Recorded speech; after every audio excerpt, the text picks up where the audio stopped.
Hi guys, welcome to mister பட்டி தமிழன் YouTube சேனலுக்கு உங்களை அன்போடு வரவேற்கிறோம். இன்றைக்கு ஒரு புதிய காணொளி தம்ப்நெயில் பார்த்து தான் வந்திருப்பீங்க. ஆனாலும் என்ன சம்பந்தமான காணொளி என்றதை நான் இப்போ உங்களுக்கு விரிவாக சொல்கிறேன். நான் கத்தாரில் இருக்கிறேன். என் பேர் Karthikeyan. So first time mister பட்டி தமிழன் யூடியூப் சேனலுக்கு வந்திருந்தீங்கன்னா சப்ஸ்கிரைப் பண்ண மறந்துடாதீங்க. ஸோ கத்தாருக்கு வர்றதுக்கு எல்லாருக்கும் விருப்பமாக இருக்கும். அதிகமாக எல்லா நாட்டவர்களுக்கும் வெளிநாடுன்றது போகிறது ஆசையாக இருக்கும். அதுவும் வளைகுடா நாடுகளுக்கு போகிறதுக்கு ஆசையாக இருக்கும். ஸோ ஆசையை விட ஒரு கனவாக இருக்கும். நாங்கள் ஒரு முன்னேற்ற பாதைக்கு வெளிநாட்டுக்கு போனால் தான் முன்னேறலாம்ன்றது ஒரு ஆசையாக இருக்கும். ஸோ கத்தாருக்கு நீங்கள் வாரதா இருந்தால் எப்படி வரலாம், என்னென்ன விசாகளில் வரலாம், அதே நேரத்தில் என்ன விசாவில் வந்தால் உங்களுக்கு வேலை கிடைக்கும், எவ்வளவு சம்பளம் கிடைக்கும் என்ற விஷயத்தை தான் இந்த காணொலி ஊடாக உங்களுக்கு தர இருக்கிறேன். ஸோ ஃபர்ஸ்ட் டைம் மிஸ்டர் பட்டி தமிழன் யூடியூப் சேனலுக்கு வந்திருந்தீங்கன்னா சப்ஸ்கிரைப் பண்ண மறந்துடாதீங்க. உங்களோட சப்போர்ட்டை தொடர்ந்து தாங்க. கத்தாரிலிருந்து புதுசாக உங்களுக்கு புதிய விடயங்களை தர்றதுக்கு தயாராக இருக்கேன். வாங்க வீடியோக்குள்ளே போகலாம்.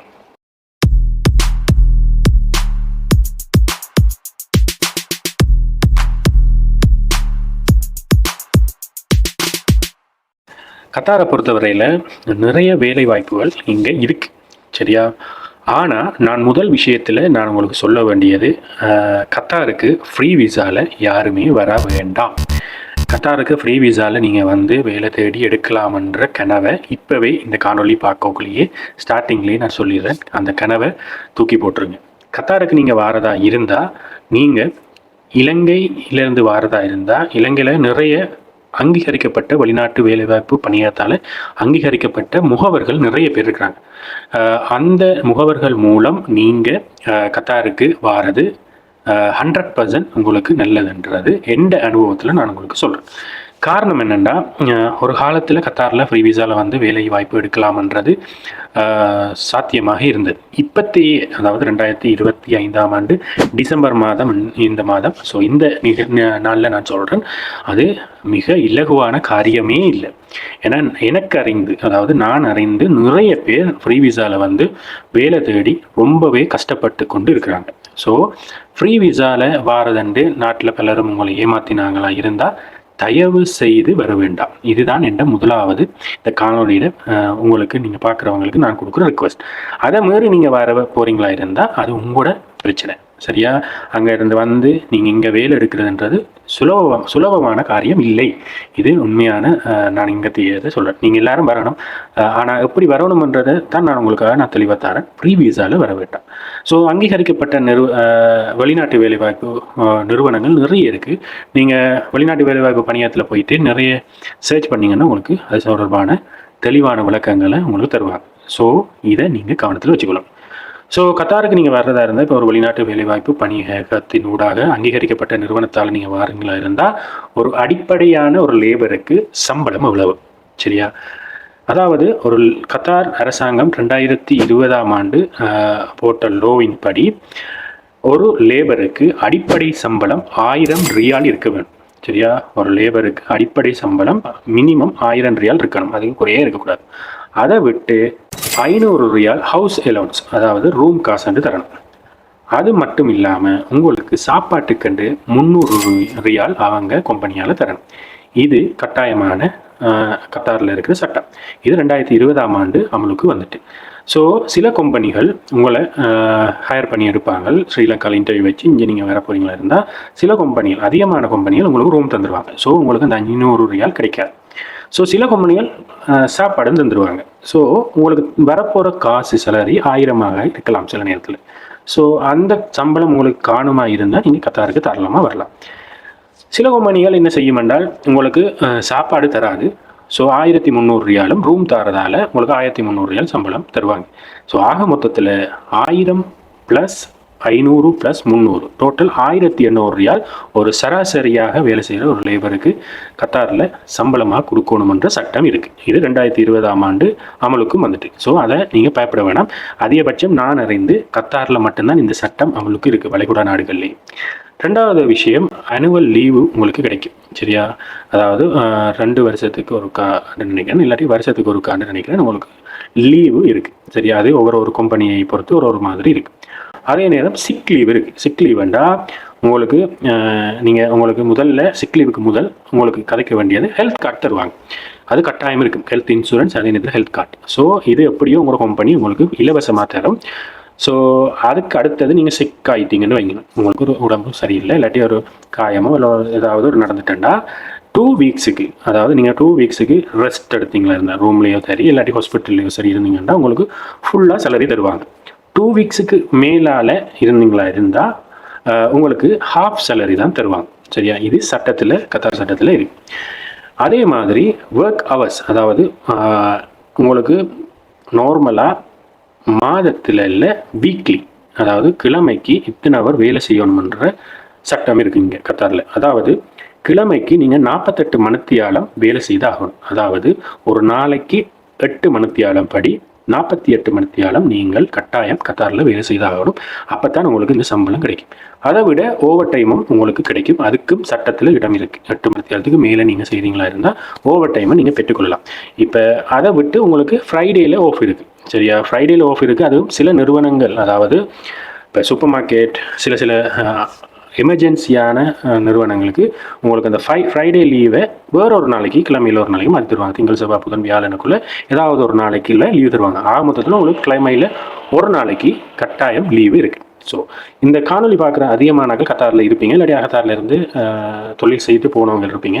நீங்கள் கேட்கலாம், எனக்கு ஓவர் டைம் தாரில்ல, வீக்லி கணக்கு நேரம் வேலை தராங்கன்னா அது உங்களை நீங்கள் கட்டாயம் போயிட்டு இது சம்மந்தமாக நீங்கள் புகார் அளிக்கலாம் உங்களோட கம்பெனிக்கு. சரியா? கட்டாயம் நீங்கள் புகார் அளிச்சிங்கன்னா உங்களுக்கான ஓவர் டைம் காசுகள், அதே நேரத்தில் அதுக்கான விஷயங்கள் எல்லாம் தருவாங்க.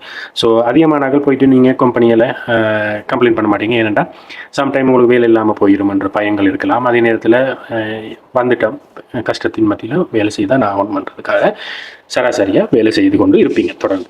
இதுதான் கத்தாரில் இருக்கிற ஒரு அடிப்படை லேபருக்குரிய சம்பளம். சரியா? இது உங்களுக்கு தெளிவுகள் இல்லாட்டி கட்டாயம் கமெண்ட் செக்ஷனில் வந்து கமெண்ட் பண்ணுங்கள், நான் அதுக்குரிய பதிலை தரேன். அடுத்த விஷயம், கத்தாரில் என்ன மாதிரி சம்பளங்கள்ன்றதை பார்ப்போம். கேட்டகரி அன்னளவாக பார்ப்போம் அப்படி இருக்குன்னு.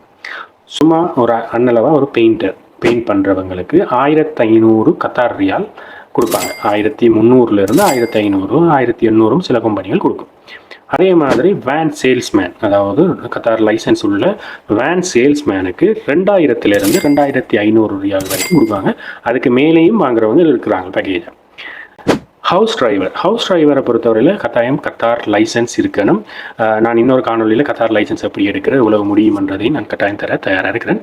ஹவுஸ் டிரைவருக்கு 1800 ரியாலிருந்து 2000 வரைக்கும் சம்பளம் இருக்குது. அதுக்கு மேலேயும் சம்பளம் இருக்குது.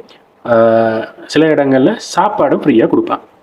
அதை விட லைட் வெஹிக்கிள் டிரைவர், சரியா? லைட் வெஹிக்கிள் டிரைவர், அதுவும் கத்தார் லைசன்ஸ் இருக்கிறவங்களுக்கு 2000 ரியாலிருந்து சம்பளத்தில் நீங்கள் வேலையை இங்கே தேடிக்கொள்ளலாம். அதே மாதிரி ஒரு ரெஸ்டாரண்ட்டில் போயிட்டு நீங்கள் வேலை செய்ய போகிறீங்களா இருந்தால் ஒரு சாண்ட்விச், அதே நேரம் பர்கர், அதே நேரத்தில் பீஸா மேக்கர்ஸாக இருந்தீங்களா இருந்தால் 2400 ரியாலிருந்து 3500 ரியாலும் எடுக்கக்கூடிய வாய்ப்புகள் இங்கே இருக்குது. அதே நேரம் என்ஜினியர்ஸுக்கு இங்கே ரொம்பவே மதிப்பான விஷயம். என்ஜினியர்ஸ், டாக்டர்ஸ், நர்ஸ், அவங்களுக்கு ரொம்பவே மதிப்பு கத்தாரில். ஸோ என்ஜினியருக்கு நார்மலாக 7000 ரியாலிருந்து 9000 ரியால் வரைக்கும் உங்களுக்கு சம்பளத்தில் இங்கே வேலை வாய்ப்புகள் அதிகமாக இருக்குது. அதே மாதிரி செஃப்புக்கும் 3000 ரியால் 4000 ரியாலுக்குள்ள வேலை வாய்ப்புகள் இங்கே இருக்குது. நான் பார்த்தது அளவில் நான் உங்களுக்கு சொல்கிறேன். அதே நேரம் சேஃப்டி ஆஃபீஸர், அது முக்கியமாக இங்கே கத்தாரில் அதிகமானவங்க படித்து சேஃப்டி ஆஃபீஸருக்கு அதிகமாக வேலைக்கு வருவாங்க. அதிகமானாக்கள் சூடான் நாட்டை சேர்ந்தவங்க தான் இங்கே இருக்கிறாங்க சேஃப்டி ஆஃபீஸர். ஸோ அவங்களுக்கு ஒரு 3500 ரியாலிருந்து 5000 வரைக்கும் எடுப்பாங்க. ஆக கூடது 5000 ரியால் சம்பளம் எடுப்பாங்க. அதை விட்டு ஒவ்வொரு கேட்டகரியாக இங்கே வேலை வாய்ப்புகளுக்கு ஏற்ற மாதிரி சம்பளங்கள் இருக்குது. அதாவது இப்போ நர்சிங்ன்றோன்னா ஸ்ரீலங்காவில் நாங்கள் இப்போ ஒரு கவர்மெண்ட் நர்ஸ் செய்கிறீங்களா இருந்தால் நீங்கள் அங்கேருந்து இங்கே வந்து ஒரு விதமான ஒரு படிப்பு இங்கே படிக்கணும். அது சம்மந்தமாக நான் கீழே ஒரு டீட்டெயில் தரேன். இல்லை அதுக்கு ஒரு காணொலி வேணுமென்றால் நீங்கள் கமெண்ட் செக்ஷனில் கமெண்ட் பண்ணுங்கள்.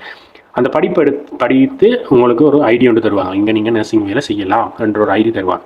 அந்த ஐடி எடுத்தீங்களா இருந்தால் குறைந்தது 7000 ரியால் உங்களுக்கு சம்பளம் வரும். அதே நேரத்தில் உங்களுக்கு ரூம், ஹஸ்பண்ட் எடுக்கிறதுக்குரிய விசா, இல்லை போயாக இருந்தீங்கன்னா ஒய்ஃப் எடுக்கிறதுக்கு, ஃபேமிலி எடுக்கிறதுக்குரிய விசா ப்ரொசீஜர் எல்லாம் செய்யக்கூடிய வாய்ப்புகள் இருக்குது. அப்படியானவங்க வேலை செய்து கொண்டும் இருக்கிறாங்க. ஸோ கத்தாரில் நீங்கள் அதிகமானாக்கள் வர விரும்புகிறீங்க. இது ஒரு நல்ல ஒரு நாடு. என்னை பொறுத்தவரையில் ஒரு சேஃபான கண்ட்ரி. என்ன சொல்கிறது, எந்த ஒரு இல்லீகலோ இல்லாட்டி எந்த ஒரு தப்பு நடக்கிற நாடு இல்லை. ரொம்பவே சேஃபான நாடு ஒன்று தான் இந்த கத்தார். கத்தாருக்கு எல்லாரும் வரலாம். இப்போ வேறு வேறு கல்ஃப் அதாவது வளைகுடா நாடுக்கு போகிறதுக்கு நீங்கள் முயற்சி செய்தாலும் நான் சொல்ல போகிறேன்னா கத்தாரில் நீங்கள் வந்தீங்களா இருந்தால் வெற்றி தான், உங்களோட வாழ்க்கையே வெற்றி தான். காரணம் என்னென்னா, குறிப்பாக இப்போ துபாய்க்கு நீங்கள் போகிறீங்கன்னு வைங்க. துபாய்க்கு போனீங்களா இருந்தால் உங்களுக்கு எல்லா விஷயமும் சீப்பாக தான் கிடைக்கும். அதாவது அங்கே என்ன சொல்கிறது, பணத்தை நீங்கள் சம்பளமாக எடுத்தீங்களா இருந்தால் அங்கேயே செலவழிக்கக்கூடிய வாய்ப்புகள் தான் அதிகமாக இருக்குது. ஏன்னா எல்லா வசதியும் அங்கே இருக்குது. கத்தாரில் அப்படி இல்லை. நீங்கள் எடுக்கிற சம்பளத்தை இங்கேயே செலவும் பண்ணலாம். அது நீங்கள் உங்களை பொறுத்தது. ஆனால் துபாயை மாதிரி இங்கே எல்லாத்துக்கும் சோஷியலியம் ஆன கண்ட்ரி இல்லை. ஸோ அது டூரிஸ்ட் கண்ட்ரி. இது இப்போ தான் டூரிஸ்ட் கண்ட்ரியாக மாறுறதுக்கு அவங்களுடைய இதெல்லாம் செய்து கொண்டிருக்கிறாங்க, முயற்சி செய்து கொண்டிருக்காங்க. ஆனால் துபாயை மாதிரி வருமானு கேட்டால் வராது. காரணம் என்னென்னா, இங்கே சட்டத்திட்டங்கள் கட்டாயம் மதிக்கப்பட வேண்டியது. மதிக்கிறவங்க நாங்கள் எப்படி நல்லா இருக்கிறோமோ அதுக்கேற்ற மாதிரி கத்தாரங்களை நல்லா வச்சிருக்கோம். இதுதான் எந்த கருத்து. நான் இங்கே இருக்கிற அளவுக்கு நான் சொல்கிற கருத்து. ஸோ நீங்கள் கத்தாருக்கு வேலை வாய்ப்புக்கு வர போகிறீங்களா இருந்தால் தயவு செய்து ஃப்ரீ விசாவில் வராமல் ஒரு வெளிநாட்டு வேலைவாய்ப்பு பணியத்துக்கு போங்க. இல்லை உங்களுக்கு ஏதாவது ஒரு ஏஜென்சிகிட்ட நீங்கள் போய் நீங்கள் இன்டர்வியூ வச்சோ எதுவும் வேலை கிடைக்க போதுன்னா காசுகளை கொடுக்குறதுக்கு முதல் வெளிநாட்டு வேலைவாய்ப்புக்கு போய் அந்த கம்பெனியோட பேரை சர்ச் பண்ணி பாருங்கள். அது அங்கீகரிக்கப்பட்ட கம்பெனியாக இருந்தால் தாராளமாக வாங்க. ஏன்னா நீங்கள் சொல்கிற வெளிநாட்டு வேலைவாய்ப்பு பணியத்தில் ரெஜிஸ்டர் பண்ணுற எல்லா கம்பெனியும் உங்களுக்கு இப்படித்தான் சம்பளம், இங்கே இதுதான் வேலை என்று உங்களை அனுப்புவாங்க. ஸோ நீங்கள் இங்கே வந்தீங்களா இருந்தால் அதே வேலை அதே சம்பளம் தான் உங்களுக்கு கிடைக்க போகுது. ஸோ எந்த ஒரு பயமும் இல்லை, எந்த ஒரு யோசனையும் இருக்காது. ஏன்னா நீங்கள் அதிகமானாக்கள் பணம் கடன் வாங்கித்தான் இங்கே வருவீங்க. கடன் வாங்கி வரவங்களுக்கு கடனை திரும்பி கொடுக்கணுமா இருந்தால் சரியான வேலையும் சரியான சம்பளமும் இருந்தால் தான் நீங்கள் பிளான் பண்ணலாம். ஓகே, உங்களுக்கு ஒரு 1300 ரியால் வருதுண்டா 300 ரியால் சாப்பாட்டுக்கு எடுத்துட்டு 1000 ரியால் நாட்டுக்கு அனுப்பினா உங்களுக்கு கடனை கூடிய சீக்கிரத்தில் தீர்க்கக்கூடிய மாதிரி இருக்குது. இதை விட்டுட்டு நீங்கள் ஃப்ரீ விசாவில் வந்தீங்களா இருந்தால் குறைந்தது உங்களுக்கு ஒரு 6 லட்சம் 7 லட்சம் ரூபா கிட்ட சம்பளம் என்ன செலவழியும் முதல் கட்டமாக. அதாவது டிக்கெட் எல்லாம் சேர்த்து ஒரு 6-7 லட்சம் செலவழியும். இங்கே நீங்கள் வந்தது பிறகு ரூம் காசு வேணும், வேலை தேடுறதுக்குரிய சாப்பாட்டுக்குரிய காசுகள் வேணும். அதை விட்டுட்டு மாதம் இப்போ ஒரு மாதம் காலேஜ் சென்றாலே ரூம் காசு மாறி மாறி வந்துட்டு, அப்படி சாப்பாட்டுக்குரிய காசு, டிரான்ஸ்போர்ட்டுக்குரிய காசு, அப்படி இப்படியாண்டு நிறைய கமிட்மெண்ட்டை மண்டைக்குள்ளே போட்டு குழப்பி கொண்டு வாழவே முடியாத அளவுக்கு நெருக்கடியில் வந்து மாட்டிடுவீங்க. ஸோ நீங்கள் எவ்வளவு நீங்கள் இப்போ கடன் வாங்கி வரவங்க எல்லாரும் அதிகமானார்கள் இங்கே வந்துருக்கிற ஃப்ரீ விசாவில் வந்துருக்காங்க எல்லாரும் கடன் வாங்கி வந்துருக்கீங்க. அதுக்காக ஃப்ரீ விசாவில் வரவங்களுக்கு வேலை இல்லையான்னு கேட்டால் 100க்கு 99% வேலை இல்லை. 1% வேலை இருக்குது. அது உங்களோட அதிர்ஷ்டத்தை பொறுத்து உங்களுக்கு அந்த வேலைகள் அமையும். ஸோ நீங்கள் கத்தாருக்கு வர போகிற நீங்கள் கூடிய அளவுக்கு ஃப்ரீ விசாவை அவாய்ட் பண்ணுங்கள். ஏன்னா நீங்கள் கஷ்டப்பட்டு அம்மாக்கள் ரத்த நகையை வச்சு இல்லாட்டி உங்களோட குடும்பங்கள் கடன் வாங்கி ரொம்பவே கஷ்டப்பட்டு தான் நீங்கள் இங்கே வரீங்க. இங்கே வந்திருக்கிறவங்களும் அப்படி தான் கஷ்டப்பட்டு தான் வந்திருப்பீங்க. இங்கே வந்துட்டு உடனே வேலை கிடைக்குமான்னு கேட்டால் நாட் பாசிபிள். கடைசி வரையும் கிடைக்கவே கிடைக்காது. 99% கிடைக்கவே கிடைக்காது. ஸோ நீங்கள் இவ்வளோ கஷ்டப்பட்டு வர்றீங்க, மற்றவங்க இல்லாட்டி கத்தாரில் இருக்கிறவங்களோட சில பேர் உங்களுக்கு தெரிஞ்சவங்களோட ஆலோசனைகளை கேட்டு வர்றது நல்லது. சில பேர் இங்கே இருக்கிறவங்களையே ஆலோசனை கேட்டால் நீ வா பிரச்சனை இல்லை நாங்கள் பார்த்துக்கொள்கிறோம் எடுக்கிறவங்களும் இருக்கிறாங்க. எடுத்துகிட்டு இங்கே அவங்க சீரழிகிறதை பார்த்துட்டு அவன் இந்த வேலைக்கு போக மாட்டான் அந்த வேலைக்கு போக மாட்டான்னு யோசித்து கதைக்கிறவங்களும் இந்த சமுதாயத்தில் இருந்து கொண்டு தான் இருக்காங்க. ஸோ என்னை பொறுத்தவரையில் எந்த யூடியூப்பை பார்த்து இந்த வீடியோவை பார்த்து தயவு செய்து யாருமே வாரதா இருந்தால் இப்படியான வழிகளில் மட்டும் வாங்க. என்னால் முடிஞ்ச உதவிகளை நான் கட்டாயம் செய்வேன். நீங்கள் எதுவாக இருந்தாலும் உங்களுக்கு இந்த காணொலியில் எதுவும் டவுட்டுகள் இருந்தால் கீழே கமெண்ட் செக்ஷனில் வந்து கருத்துக்களை தெரிவிங்க. நான் உங்களுக்கு பதிலளிக்க தயாராக இருக்கிறேன். ஸோ இது ஒரு நல்ல கண்ட்ரி, சேஃபான கண்ட்ரி, நல்லா உழைக்கலாம், நல்லா வாழலாம். ஆனால் தெளிவான விசால தெளிவான வேலைக்கு வாங்க, நல்லபடியாக நீங்கள் வேலை செய்யலாம். ஸோ இந்த காணொலி ஊடாக நான் உங்களுக்கு தெளிவு வந்திருக்கும் என்று நினைக்கிறேன். கணக்க விஷயத்தை நான் தெளிவாக சொல்லியிருக்கிறேன். எதுவும் தெளிவில்லாமல் இருந்துச்சுன்னா கட்டாயம் கமெண்ட் செக்ஷனில் வந்து கமெண்ட் பண்ணுங்கள். கத்தாரில் இருந்து நிறைய காணொலிகளை நான் உங்களுக்கு தர இருக்கிறேன். ஸோ மிஸ்டர் பெட்டி தமிழன் யூடியூப் சேனலை சப்ஸ்கிரைப் பண்ண மறந்துடாதீங்க. உங்களோட சப்போர்ட்டை கட்டாயம் தாங்க. நான் கத்தாரில் இருந்து இதுக்கு அடுத்தது நிறைய கண்டென்ட் எடுத்து வச்சுருக்கிறேன். என்னென்ன மாதிரி உங்களுக்கு இங்கே வாரவங்களுக்குரிய விஷயங்கள் எல்லாத்தையும் அங்கேருந்தே நீங்கள் வரலாமா எப்படி வரலாமன்ற விஷயத்தை எல்லாத்தையும் தெளிவாக நான் உங்களுக்கு காணொலியாக தர இருக்கிறேன். ஸோ தயவுசெய்து முழுமையாக இந்த காணொலியை பார்த்து மிஸ்டர் பெட்டி தமிழன் யூடியூப் சேனலை சப்ஸ்கிரைப் பண்ண மறந்துடாதீங்க. ஸோ இந்த காணொலியை இதோட நான் நிறைவுக்கு கொண்டு வரேன். ஏதாவது உங்களுக்கு டவுட் இருந்தால் கமெண்ட் செக்ஷனில் கமெண்ட் பண்ணுங்கள். ஸோ இன்னொரு காணொலியூடாக சந்திக்கும் வரை விடைபெற்று செல்லும் நான் உங்களில் ஒருவன் கார்த்திகேயன்.